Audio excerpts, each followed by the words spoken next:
What's going on, Celtics fans? The NBA trade deadline is coming up on Thursday, and whether the Celtics make a move or not, we'll have you covered with all of the best Celtics coverage going into Thursday and after it. So make sure you hit that red subscribe button down below as we are on the road to 10,000 subscribers here on the channel.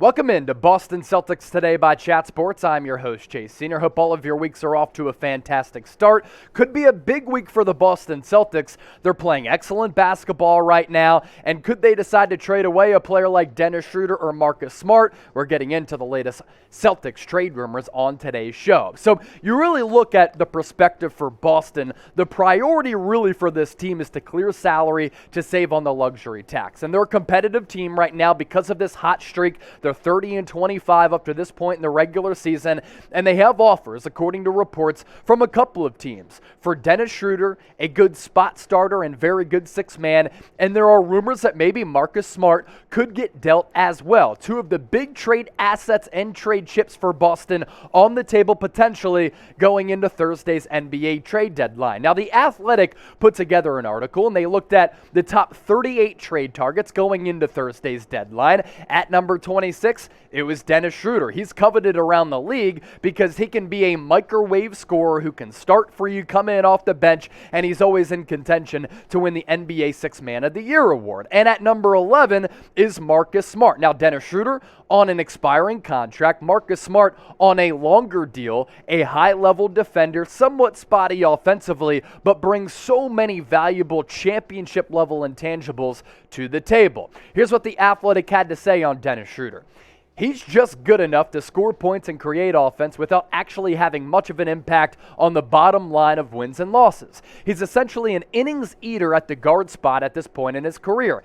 Innings eaters have value. They're good enough to play and good enough to be a part of useful lineups. But if you're counting on him to be an integral part of your team and to start and close games, you're probably overextending him and asking him to do too much. He's on an expiring deal worth $5.9 million, and maybe the Celtics keep him, maybe they decide to move him to another team. Dennis Schroder really, when you take into account what The Athletic said and what I've said here on Boston Celtics Today, can get you a solid return. If there is a team right on the cusp of either making a deep playoff run or they're on that bubble of making it into the Eastern or Western Conference playoffs, and they think, okay, we can bring in a guard who can really give us energy as a starter or a bench player and go on these heaters of a run offensively. He's on an expiring contract worth a very affordable price. If we have money to allocate to extend him, we can. And if it works out, great. If it doesn't, we let him walk, and we don't have to eat any of that salary. As for Marcus Smart, who's one of the top trade candidates, according to The Athletic, Boston has been much better recently, with Marcus Smart playing a big role in the team figuring out things a bit more on offense. His return over the last 6 games has coincided with the team winning 5 of them, as Smart has focused more on being a distributor for the offense, averaging nearly 7 assists per contest. Given that the Celtics want to win, it seems unlikely the team moves Smart unless it's in a big deal that could allow them to entirely reshape the roster. Lastly, those deals tend to come more in the offseason though, so while Smart's name has certainly been bandied about in the trade market, we'd be surprised to see him move at this point. Now, as The Athletic said, and the eye test certainly shows you, during the offseason when Boston didn't really go after a prototypical point guard, I'm like, what is this franchise doing? You have Jason Tatum as well as Jaylen Brown, but you're not going to bring in a prototypical point guard like the Rondo was to the Ray Allen, Paul Pierce, Kevin Garnett Celtics. Instead, you're going to go with Marcus Smart, who's never really been that classic prototypical point guard, and he struggled in that role to start the year. But the last couple of games, he's been good. He is really kind of given other players opportunities to shoot the basketball and score the basketball offensively, and I kind of like that from him because sometimes he's a little bit too aggressive because he has that bulldog mentality. He's played more of the disher-outer point guard role, which I think has helped the Boston Celtics and has helped Marcus Smart in that role the last couple of weeks. NBA trade deadline coming up on Thursday. And as I mentioned, we have you covered with all of the best Celtics news and rumors coverage leading up to the deadline and after. But I want you to get into the comment section right now and name a player you think the Celtics should trade for and give me a name in the comment section down below. Going into the Thursday NBA trade deadline, could Dennis Schroder be dealt by the Boston Celtics? That's what we're talking about on Boston Celtics Today by Chat Sports. According to reports, 2 offers currently on the table for Dennis Schroder, who signed that 1-year, $5.9 million deal. One from the Milwaukee Bucks, the defending NBA champions, and the other from the Chicago Bulls, who have not, as an organization, had a lot of playoff success, but this year with DeMar DeRozan as a borderline NBA MVP candidate, with Zach LaVine, Lonzo Ball once he comes back, are a factor in the Eastern Conference and could use a player like Dennis Schroder. Now, Schroder has a very tradable contract at $5.9 million, and when Boston signed him, I always thought this was a possibility. You kind of looked at it from a couple of different layers, right? You sign him to that 1-year, $5.9 million contract. That's great for your own salary cap. And if he goes on to have a good year, that's great. You can keep him if you want. You're probably not going to pay him if he exceeds expectations and has a big year. But also at the same time, if he ends up having a good campaign, you could dangle him in some of these trade talks to improve your roster, not just for this year, but in the future as well. You take a look at what Schroder's been able to do this year: 14.4 points per game, north of 4 assists, 3.3 rebounds, and he's shooting around 43+% from the floor. And Dennis Schroder has never been the most efficient offensive player, but some nights he can be hot. Other nights he can be cold. That's why he's better factored in as a bench player. Now, as for the Milwaukee Bucks, couple of their trade chips. Pat Connaughton, $5.3 million in base salary for this year. Dante DiVincenzo, $4.68 on an expiring contract. Semi Ojeleye, former Celtic, at $1.8 million.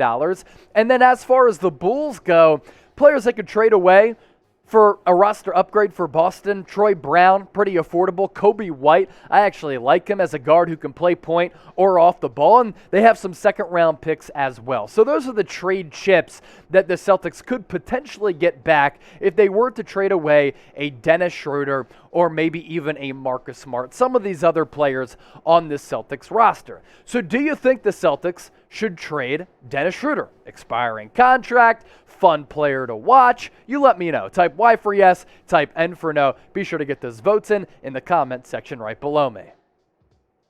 Valentine's Day coming up a week from today as we record this on Monday right after the Super Bowl. And if you're looking for something to get your lovely lady, because I know all of you have dimes out there, how about this 2-shirt combo thanks to our friends at Fanatics? It's on sale right now, only if you use that link down below. It's chatsports.com/CelticsLadies. I'm going to put that link in the comments section as well as the description of this video. We continue to break down trade candidates for the Boston Celtics. How about Marcus Smart? And it feels as though we've talked about Marcus Smart maybe getting traded for the last couple of years. And once again, he's in the rumors mill conversation because these Marcus Smart trade rumors are back. And this is really pretty evident and telling because other teams across the NBA, they value players like this. A guy who's a culture changer. A guy who can really impact games on both ends of the floor. A guy who has championship intangibles, and a guy who, when he's right, when he's healthy, when he's humming, can really be a high-level playmaker defensively as a bulldog on that end, and then offensively can be very good as well. According to some reports out there, Minnesota Timberwolves interested right now in Marcus Smart.